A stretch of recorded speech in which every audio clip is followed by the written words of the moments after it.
Hi, everyone. Thanks for joining us today. My name is Krista White. I'm the Director of Marketing here at Crow Canyon, and I'm joined today by James Restivo, our VP of Product Development. And we have a fun workshop for you today. We're going to be sharing how to manage permissions with Nitro. And before we get into it, I do have a little bit of housekeeping that I just wanted to go over with you, and then I promise I'll hand things over to James and we'll dive into it. But first things first, just to confirm, this will be recorded. So if you have any questions, you need to reference this later, or you're missing the live version, this will be added to our YouTube channel as well as our website. So you can check either of those places to get that recording. And also, we do want this to be as interactive as possible. We don't want to just talk at you. We're here for you. We put on these workshops to support you, to help you, and to give you information. So if you have questions as we're going through, don't be shy. Use that question box there on the right-hand side. We're here to answer your questions. And if there's anything more in depth, we can always follow up with you afterwards as well. So now with that being said, I'm going to go ahead and hand things over to James. James, I can't wait to see what you have for us today. Awesome. Thanks, Krista. Appreciate it. Let me go ahead and make myself presenter so we can share my screen and go through permissions for Nitro. Yeah, so kind of a little bit of a back to basics in the sense of revisiting what permissions are required to use Nitro. It could be a refresher for some folks. It could be maybe it's new material for some folks if you're newer to the Nitro world. Just really kind of like want to lay out where you can have your users come into Nitro, different ways you can manage permissions in different web parts and things that we have that will help you to manage permissions and who has access to what within a SharePoint site. So we'll kind of walk through it that way. I'm going to start from getting it installed, which a lot of you probably have it installed already, but just a refresher of what is required from a permission standpoint to get Nitro installed and activated on the site, and then also digging into the kind of like start funneling it down to smaller areas. There's getting it installed in general, and then there's the list permissions, web page permissions, column permissions, tab permissions. We'll get into all that. Let's kind of dig into all that kind of stuff as we go. And if there's something I didn't, if you catch something or have a question, you want me to go back and revisit something, certainly go ahead and use that questions box. May also, if you want to raise your hand and actually ask a question on live on the video, I'll go ahead and unmute you and let you do that. So it kind of make it a little more interactive in that sense. Yeah, so without further ado, kind of get into the general permission structures and the way Nitro works from a permission standpoint. So at the top level of getting Nitro installed in your environment at all, you're going to need a level of permission this is where you're going to need the highest level of permission. And that's going to be for your Office 365 customers. It's going to be a global admin because we have to approve the Nitro app for the tenant catalog.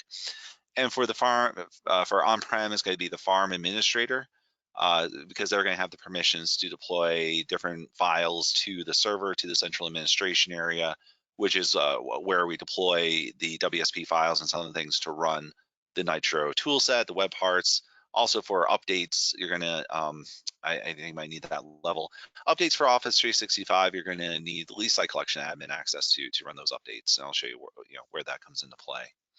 But yeah, I just want to show you, on a site itself, no Nitro added. You can go to, just to revisit that process real quick to show you what that looks like. We're in 365. On-prem is going to be a little bit different. I don't have an on-prem environment to show you, unfortunately, but this 365 environment is going to go through the SharePoint store. Of course, if it's brand new, you're not going to have this over here, right? So you're going to go get it from the SharePoint store.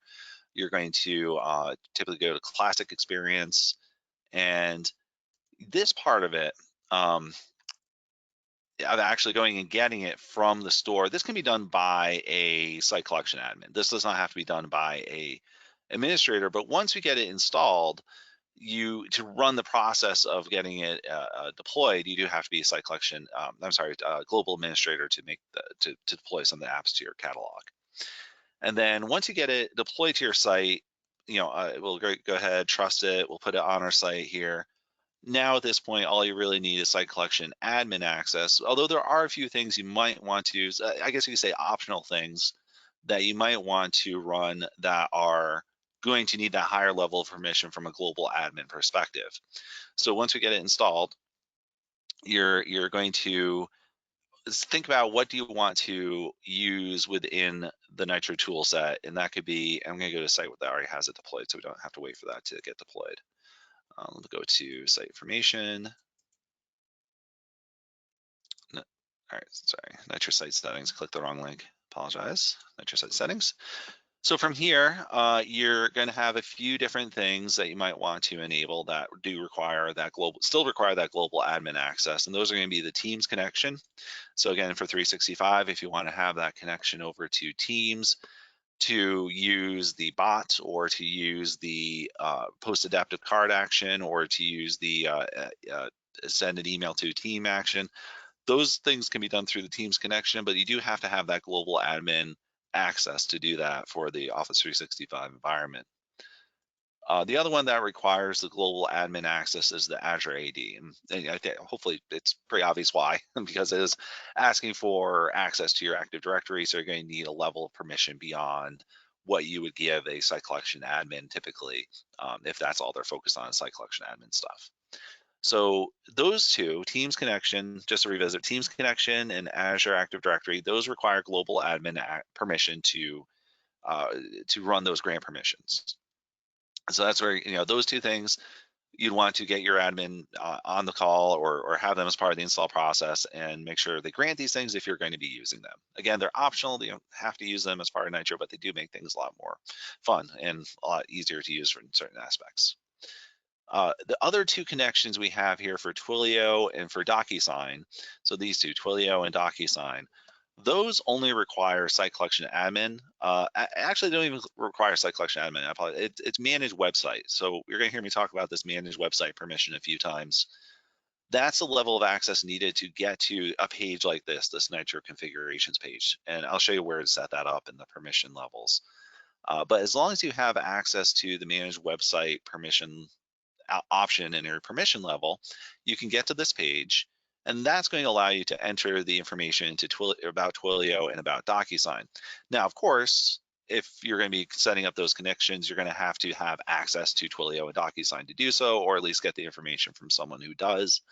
But as far as Nitro and SharePoint's concerned, to access the area where you input those settings, you only need that managed website permission on your permission level to get there. So yeah, after that, it's whatever permission you have on the Twilio or DocuSign application. And one other area I want to talk about as far as needing global admin access is if you're using one of our applications. Let's say you're using our Nitro Help Desk or our facilities application. We have what's called a product app, which is not part of Nitro per se, so you wouldn't get it if you're just using Nitro Studio, but it does run some functions that are specific to those applications of converting emails to tickets, running some common notifications. We call that the product app, and that would also need to be deployed at the tenant level. So that would need your global admin to run that install.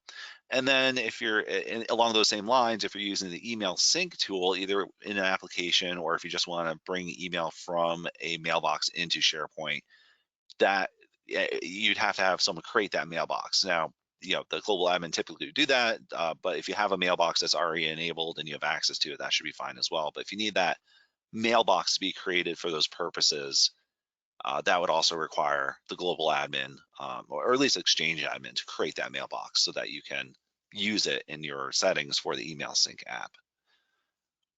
So that's where the global admin or the farm admin would come in, deploy Nitro to the site, or deploy Nitro at all in the tenant or the farm, and then creating these connections, or at least granting permissions for these connections for the Teams connection and the Azure AD, and of course the product app and email setup would be all the global admin.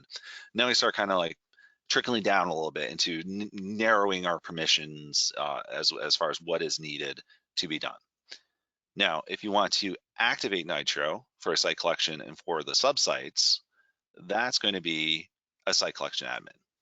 So you're gonna every site is still there. You might not be able to get to it directly, but there is a way to get to the website. Let me just pull it up real quick. There it is. Okay. Let me pull up that site real quick, and I'll pull it onto this screen. So just bear with me for a moment. There is. Where's that? There it is. Okay. That's the wrong one. Okay, hang on. Oh, that's interesting. I'm not. Oh, there it is. Okay.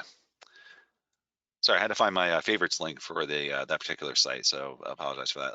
So I'm gonna get that up in just a moment, and I'll show you where you can configure the site collection admin access. Now I know you can. A lot of times it used to be the case that you could go through site settings, and it'd be in here. Site collection admins would be in here somewhere, or go to top level settings. Um, but they tend to, I don't know, for some reason they removed it. Microsoft kind of hid it from us for some reason. Maybe there's a different way to get to it. Maybe you can get to it through the admin level. But I'm a creature of habit. I'll tell you, and I like to go through. I like to go through the common path, or the path I know essentially, as to how to get to it. And I don't know for some reason why it's not coming up on my screen over here. It's taking a long time. But there's a. I think it's actually just the manage. Let me just try MNG admin. Oh shoot.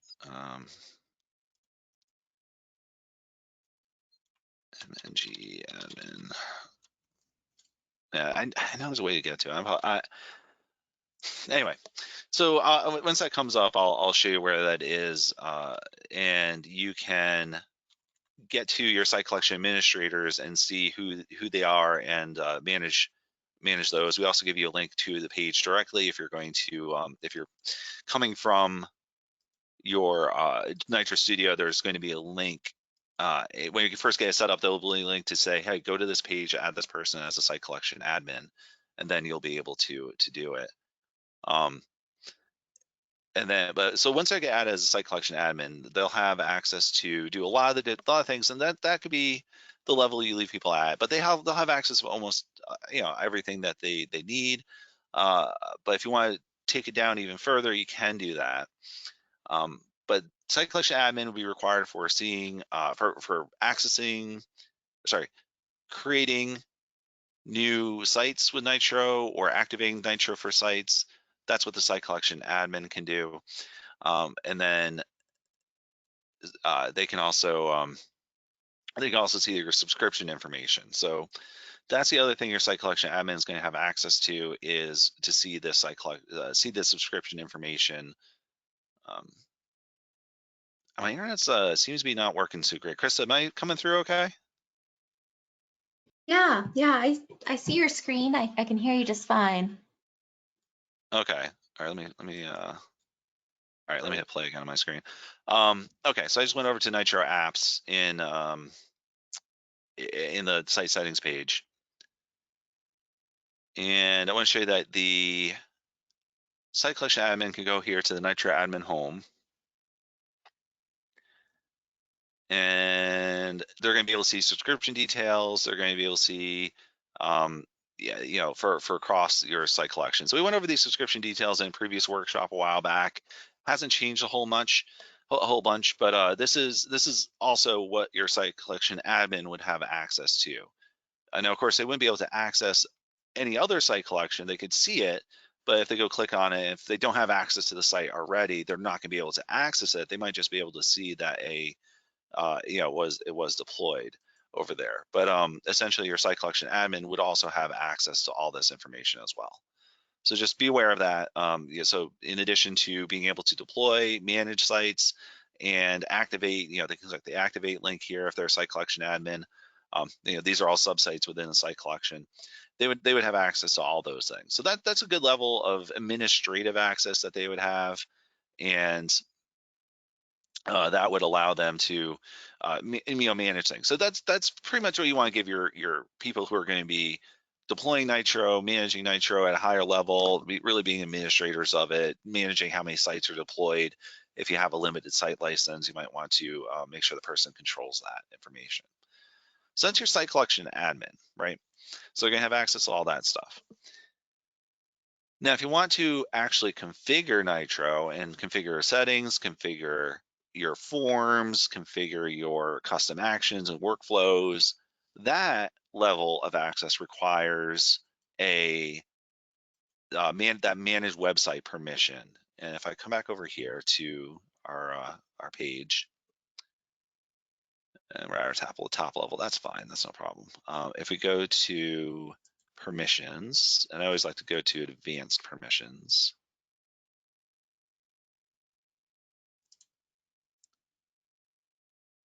And from here, oh, here you can get that site collection admin link, so that's fine. But each one of these permission levels has a suite of options available to them. So let me go ahead and hit permission levels and see what the different options are. Full control, of course, is going to give you everything similar to site collection admin. But if you want to go into one of these others, you'll see that there's let's go into full control just to show you real quick. It's got pretty much everything's checked off. Everything, they have access to everything. But the one we're talking about for managing Nitro is this manage website permission. That one right there is the key to make sure the person can configure a Nitro form, that they can configure a custom action, that they can get into any of those settings pages I mentioned earlier, that they would have to have that level of permission to get to that Nitro site settings page we're looking at for the Twilio and DocuSign integrations. If they don't have this manage website permission, they're not going to be able to get to it. Even if they see the link in that site settings page, they're not going to be able to access that area of Nitro because they don't have the access for it. So manage website, that's the key. And so out of the box, what you're going to see is that manage website permission is there for your full control, of course, because it has access to everything. In some cases, I've seen this control with manage hierarchy. Maybe it's like certain kind of site, or maybe it's like communication site. There's also a manage hierarchy permission level that Microsoft will put out occasionally, that certain type of site, I suppose, that will have that manage website permission. But when I went through and looked at all these permission levels that Microsoft gives you, you don't have that manage website permission on any of them except for that full control, that manage hierarchy. So none of these have that manage website permission on there. So just be aware of that. So if you put someone in the contribute bucket, sure, they can submit an item on a list. They can make updates to that item. They may even be able to delete that item because we give them delete option there. But they're not going to be able to manage any of the settings as far as what the form looks like, or what the custom actions do, or what the workflows do. So that all comes from that manage website permission. You can go ahead and create new permission levels pretty easily if you want to create a custom one, if you want to just give that manage website, or if you want to crib the full control and then use that. There's a way to do it. Let me see. I think it's under, if I go under here, full control, and do copy. Now you could copy that permission level, and now you can go through and granularly say, okay, I want them to do this, do that, but not the other thing. So you could take that setup, take the full control and pare it down, or you could take one of the other ones like contribute. And this is one we tell people a lot, or you kind of recommend for people, is to come in and use the contribute as your base, copy that permission level so you're not messing up the original contribute permission level. And then you can come in and give people access to things such as manage website. You'll see it automatically gives them access to a few different things when you click that manage website. But that's going to be the key to doing it. You'll see manage website also gives them the ability to manage the web parts on the page. So in that case, you're going to this will also give them the ability to add list view web parts, reports, any type of modern web part to a page. They would have that ability to do it with the manage website permission. So again, kind of a little bit lower down level than the site collection admin, but it does still give them access to everything that they would need to do with Nitro, essentially, from that perspective. Now, if you want to take that down a little bit further, what you're going to want to do is start looking at what do you want to, what kind of restrictions do you want to put in place? What do you want to restrict access to? Now you've determined these people are going to configure Nitro, these people are going to be site collection admins, but now we have our users, and what do we do with our users? What group do we put them in? What permission do we give them? And that's where it's going to get really variable and really kind of based on your needs and what you're doing with the site and what you're trying to accomplish. But there's different areas where we give that, where SharePoint and Crow Canyon kind of give different touch points for managing those permissions.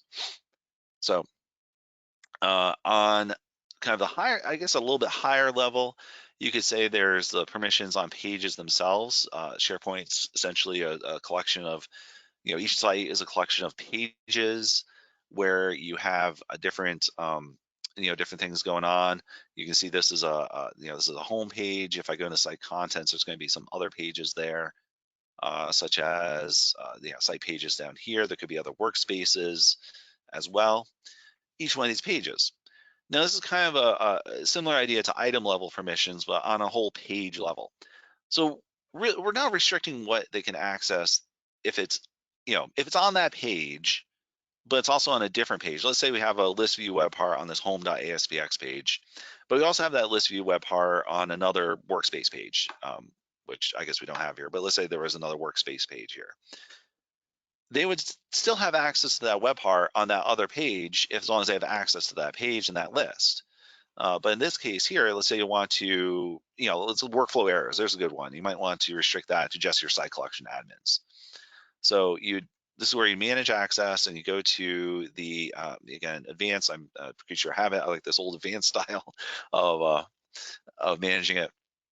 And you can see directly which groups you have for accessing the pages. And let's just actually, let me back up for a moment and talk about groups and talk about those things for a minute, because there's different types of groups and different types of entities that you can give access to. And now we're talking a little bit about SharePoint specific stuff, which some of you on this call might have experience with, but we've also run into a lot of customers who aren't real familiar with the SharePoint permission structure in general. Maybe they just haven't had to deal with it. So I apologize if this is a little bit redundant for some folks, but essentially SharePoint has like SharePoint groups where you can take groups of users, and those could be individual users, or they could be an Active Directory security group within that SharePoint group. And that helps you manage the permissions on a group level.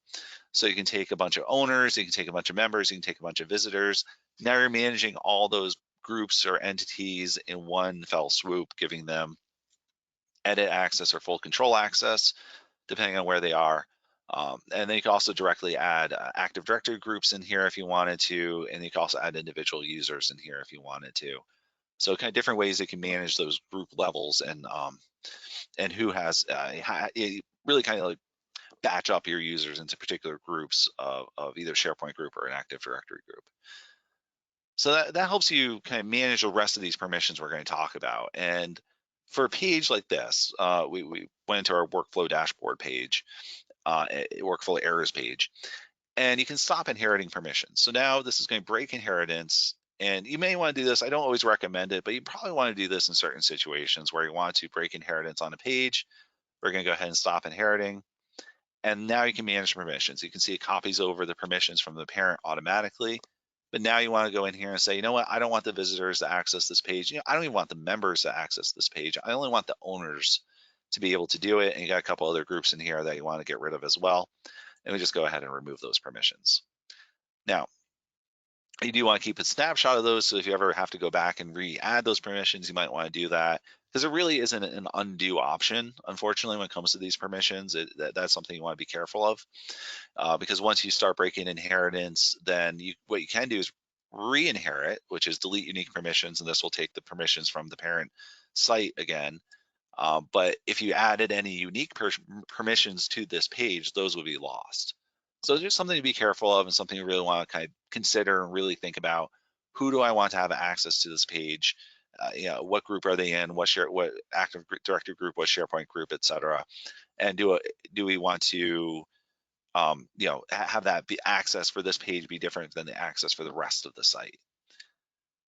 It's kind of different ways to handle it there. So again, for this page, you can break inheritance. And then you can say only owners see this page, then no one else gets to that page. Now that's fine, but again, like I said, anyone who is on that page who has access to things. Here's the dashboard page. Now let's say they have access to these lists already. They're still going to have access to the list. So we're not removing access to those lists. We're not removing access to even the web part itself, because if, like I said earlier, if we put this web part on another page, they still have access to it. All they're losing at this point is access to this particular page, which may be fine. That might be what you want. You might want them, particular configuration, particular set of web parts. You just don't want them to see that. That's fine. So no problems there, if you want that. But that's at the page level. So again, they still have access to the list. They still have access to all the items in the list with just setting this one, but it does limit who can see which pages in your site. And we've used that in certain situations where different departments are coming into the same site and you want to have a page for your help desk technicians and a page for your facilities folks, whatever it might be, but they're within the same site, and just one has a set of web parts specific for your IT folks and one has a set of web parts specific for your facilities folks. So it helps kind of control that access and who can see what. But again, it's a little bit of security through obfuscation instead of direct security. So if you want to get down a little further in that level and maybe block access to a list or block access to particular items, well, let's start with lists, because each list within SharePoint has a permission attached to it as well. So each one of these lists that you see here, each one of these folders, they all have permissions associated with them. And by default, they're taking the permission of the top level setting. So let's say contracts, you want to go into your contract settings and change the permissions for this list. Again, you come in here, you can see it's inheriting from your parent. You see it's list inherits permissions from its parent. We can go manage the permissions there, or we could stop inheriting permissions on this particular list and then go down and remove those permissions. So again, we can take that action to say only the owner should see this, and now we can control who has access to that list. So that's when you want to be it gives you a little more security. Again, there's always a kind of a trade-off here with security and functionality. So you're going to get more security because this list of contracts is only going to be visible for certain folks based on what your permissions are that you set up on the screen in front of you right here. But now someone else, if you miss someone or someone gets hired and they don't have access to it, you might be like, oh, I gave them access to the site. Why can't they have access to contracts? Well, you got to dig into it and see, okay, what's what has unique permissions and what doesn't. And fortunately, you can actually control that from the top level. If you go back to your site level and go to the site permissions at the site level, you can see that there are, some content has different permissions from what you see. So you can go and check those permissions if you ever wanted to go and track who, which sites, blocked, site pages. One of the site pages has a unique permission, so that's why that's showing up here. Documents, contracts, contracts right here we just broke inheritance on. So you can see all that information. So that's a nice thing that SharePoint does give you a lot of visibility into what what you have given access to and what you haven't given access to. So you can go and manage that stuff pretty easily. But again, that's still kind of talking about SharePoint level stuff. You can manage those things from the SharePoint side of things. Again, might be nothing new for some of the folks on this call, but just want to make sure, kind of give the full complete picture of how you can manage permissions. Because we are so intimately tied with SharePoint, we do have to address the SharePoint side of things as well. Now, from a list permission standpoint, we talked about that. We talked about breaking inheritance to web pages. And so we talked about breaking inheritance to lists. But now we want to take that down a level. And let's say we want to manage permissions on a item by item basis. Now, this is probably the most restrictive in the sense of security, but also the most restrictive in the sense of what you can do. I mean, yeah, it could offer the most possibility to get it wrong, I guess you could say. And it does have some tricks around it. But let's go back to that contracts list, and let's say we want to go ahead and re-inherit permissions, but we only want to give access to HR contracts for HR people. You can see there's some contracts we have in here. Now again, we can go to our permissions, we go to list settings for this library, permissions for this list. We're going to delete unique permissions, which is basically saying re-inherit. And now I can go back to that. Let's go back to that list. And now on an item level, again, still kind of talking about the SharePoint side of things, we can manage permissions on an item by item basis and just directly go and manage permissions on that particular HR contract. And you just say, you know what, I want to stop inheriting permissions. I want to create unique permissions on that. But here's where NITRO starts coming into play a little bit too, is that you can use our workflow tool to manage permissions on a item by item basis if you wanted to do that, right? So if we go into one of our workflows, I know I have it up here somewhere. All right, sorry, I'm just gonna click around for a minute. Got too many windows open. Here is a permissions workflow I just kind of started creating. This is going to allow you to essentially dynamically add permissions or create unique permissions for items as they come in, right? So as they get created or as documents get added, you might want to manage who has access to that document. And that can be based on a number of things. You could have a metadata tag to say it's from a department, or a particular department, or a particular user, or whatever your criteria might be.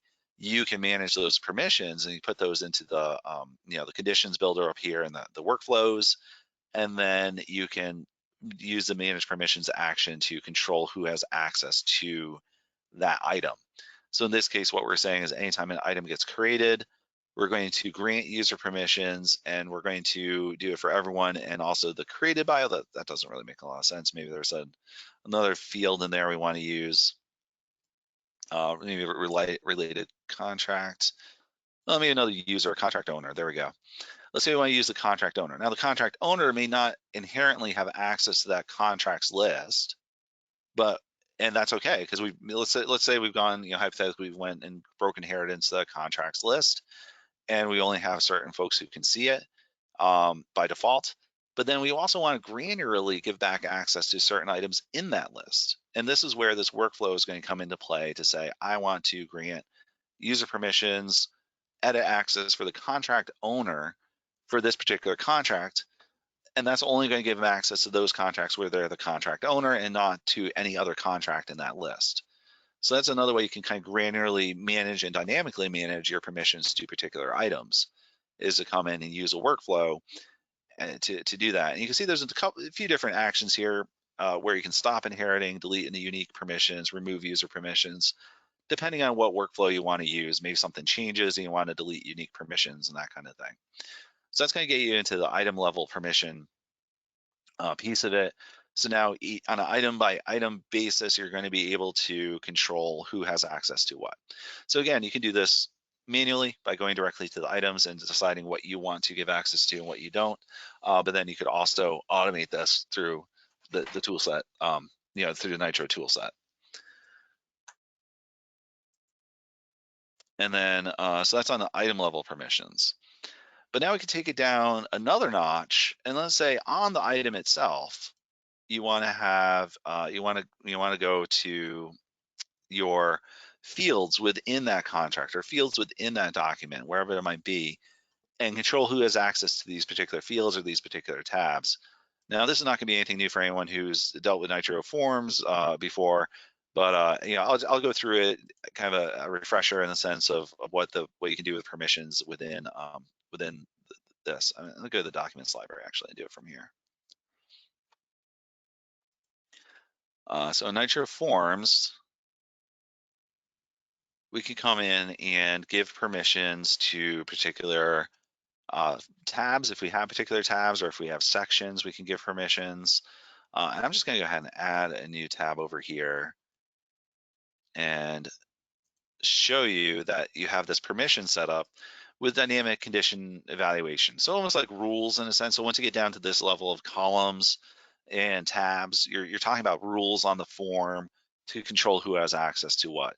Now, different than your web page permission or list permissions or item level permissions, those are more like specific security requirements in the sense that if you set up an item level permission for someone, they're not going to have access to it. They're not going to be able to see it. They can have a direct link to it and they'll never see it.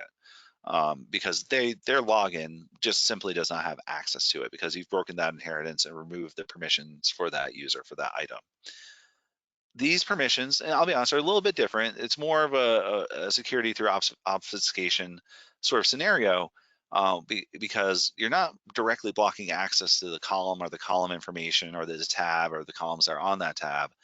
You are, however, hiding it from them in the space that they're going to access that information most, which is through the NITRO form, right? So if you're opening up a form in display mode and you want to hide certain information from a tab or from a column, you can do that.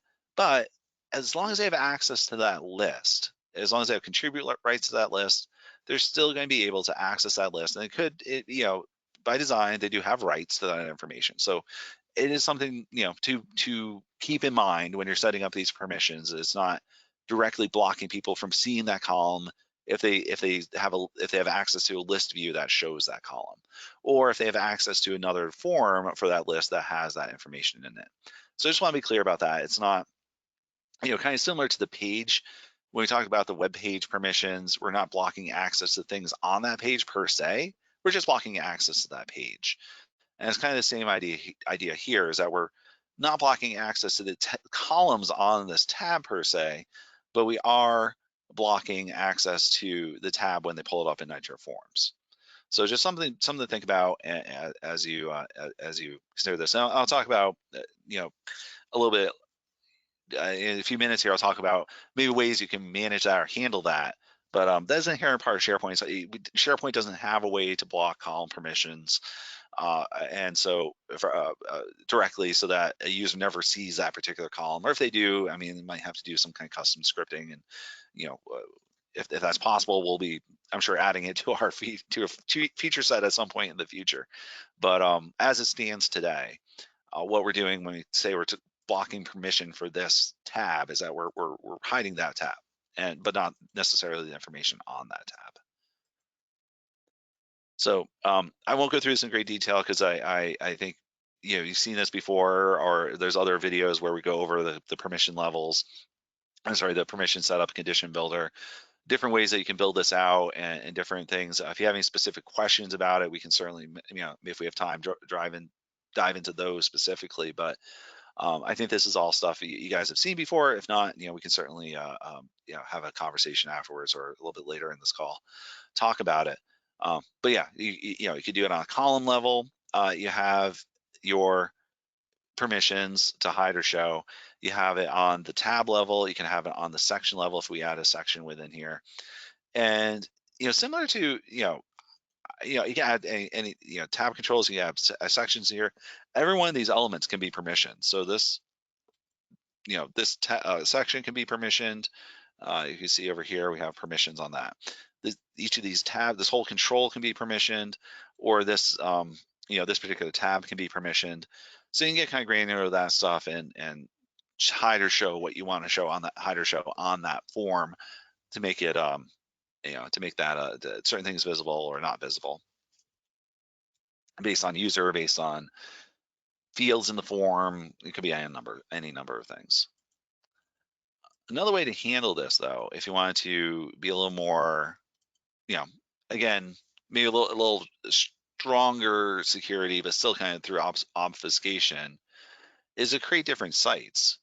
And one thing you can do with NITRO is you can create a site. If you have access for NITRO for multiple sites, you can create another site and have kind of almost like have your user go through that other site. And the way we handle it through our NITRO Help Desk tool is we have a site for the portal, which I'll show you over here.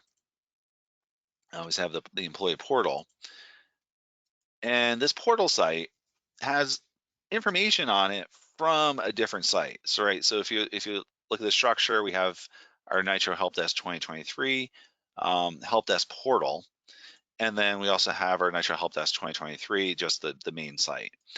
And we're taking information from that main site and showing it over here, but it does also give us more options and more capabilities to hide or show information on the site. And one way we're handling this is through the NITRO site settings.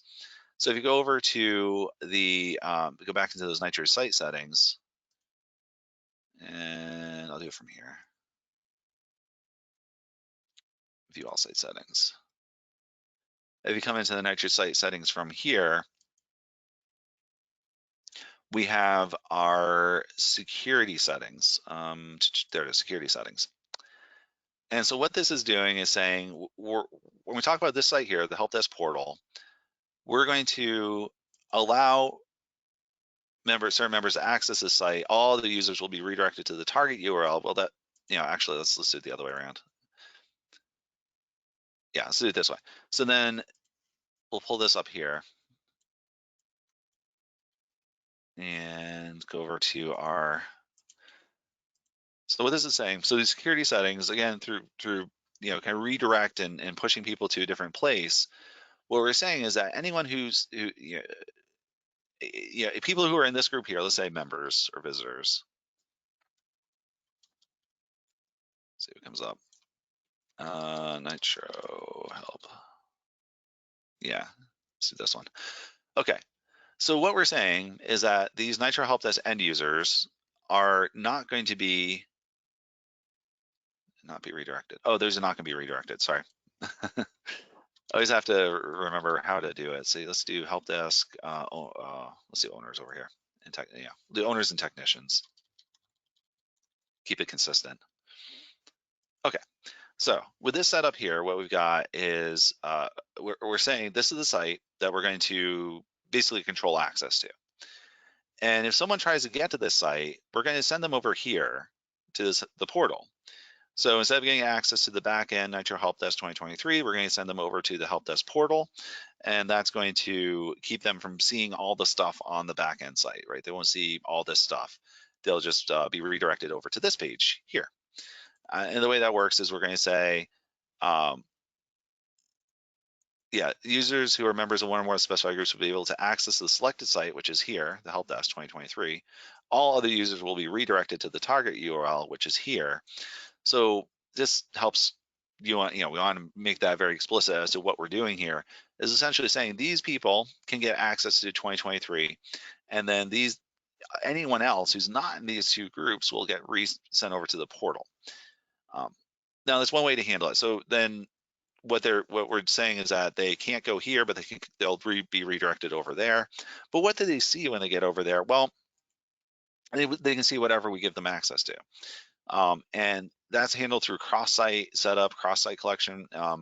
We also do have cross-site collection. In this case, it's cross-site setup where we have link tiles that have a link over to a portal form where we're managing their access to this form. And this is a different form from the backend form, but we're managing access to it by saying, okay, when you click this link, it's going to open the portal ticket form. You can see, in this case, it's got a lot less information than what you would see on what we call the backend site, where if we open this up, it's got a lot more information and a lot more columns. So another way to kind of handle that, who sees what, who has access to what information, it's the same list, tickets list, it's the same list, but we're blocking access by creating a reduced form and only giving users access to that form and then redirecting them only over to this page to see that. Now, in the parlance of SharePoint, they do still have access over to the backend. They have to have contribute access on that tickets list to submit an item. So by design, they have access to that backend site, but this gives us a way to redirect them over to the portal so that they're not, they'd have to really work at it to get to the backend and really kind of have intentional, they have to intentionally do it. If they're kind of normal course of business, they're just submitting tickets, viewing tickets, they wouldn't necessarily have any need or reason to go to the back end. But so it kind of keeps them out of there. But essentially, there's nothing directly blocking them from doing it. I mean, but that's how you handle it. If you want to have some kind of sensitive information or information over on one site, but you want to present some information, let's say you want to present some information from this back end NITRO Help Desk site over in a different place, you can create those cross-site setup, cross-site web parts, to control who sees what on this page. Basically, we're taking elements from that backend site, pushing them up over to this page, presenting them to the users, um, and then making sure that they get redirected over to this page if they ever try to get over to that backend site. So different ways to do it. That's kind of how you do it. If you have, I think in the interest of time, if you have specific questions on how that's set up, we can walk through that specifically. There's a number of web parts we have: modern UI web parts, classic web parts for the on-prem world, pre-SE world, that have all that cross-site capability in there. So that could be a whole workshop in and of itself to go through all those things. So I won't dig into it right now, but just be aware it's possible. And if you wanted to talk about that specifically, we can set up another time for it.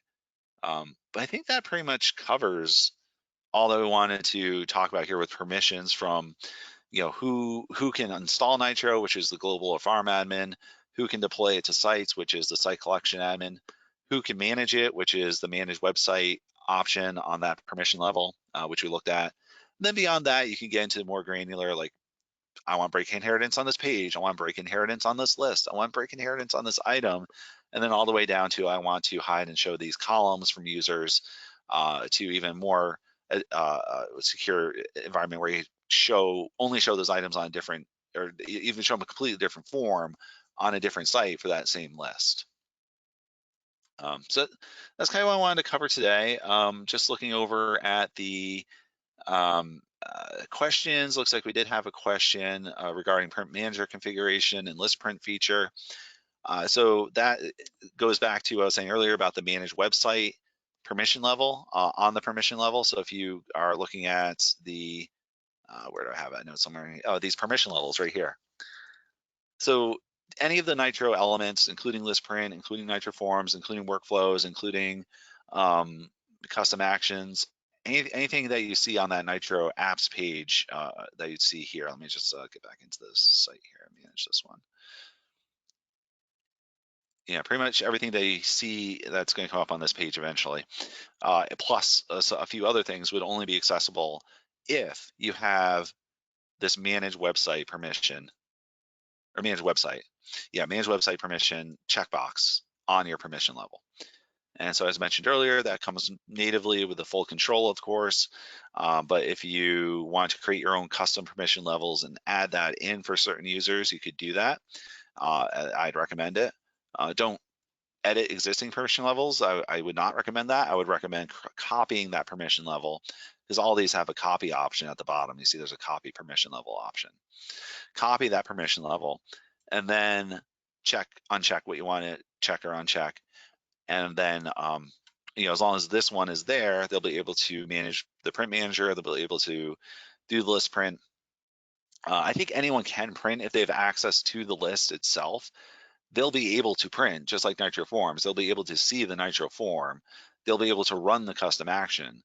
They just can't go and change the settings for the print template, or go and change the settings for the NITRO form, or go and change the settings for the custom action, or for whatever it is. They're going to still be able to run the print, be able to print, but they're not going to be able to change the templates for printing, if that makes sense. So that's that. So that's about that. And then looks like another question come in about YouTube instructions for beginner level. Maybe just you can follow up that question real quick. Beginner level for SharePoint permissions, or beginner level for Nitro permissions? As I'm sure there's a ton of stuff out there for SharePoint permissions, and I can certainly get some links and include those in the materials afterwards. Yeah, sure. So Nitro permissions, I mean, it's essentially what we're covering today. So we'll have that access available, and this YouTube will be recorded for that purpose. Great. Let's see if you have any follow-up questions. I think we'll just go ahead and close it up there. But if you have any follow-up questions, happy to address them and get them taken care of. If you have questions about anything else, let us know. And another, what is it, Chris, a week or two, 3 weeks, we're going to be doing another new Nitro features workshop. So that'll be the next one where we talk about new things that we were releasing, which we're coming out with some really cool stuff. So it'll be good to go over that. But yeah, I think that pretty much covers it for me for today. Great. Well, thank you so much, James. Yeah, we've got another workshop coming up in a couple weeks, and we'll send out the announcements for that. But thanks so much for giving us the scoop on this today. This was really helpful. Sure, no problem. All right, thank you everyone, and I hope you all have a great day, and talk to you soon.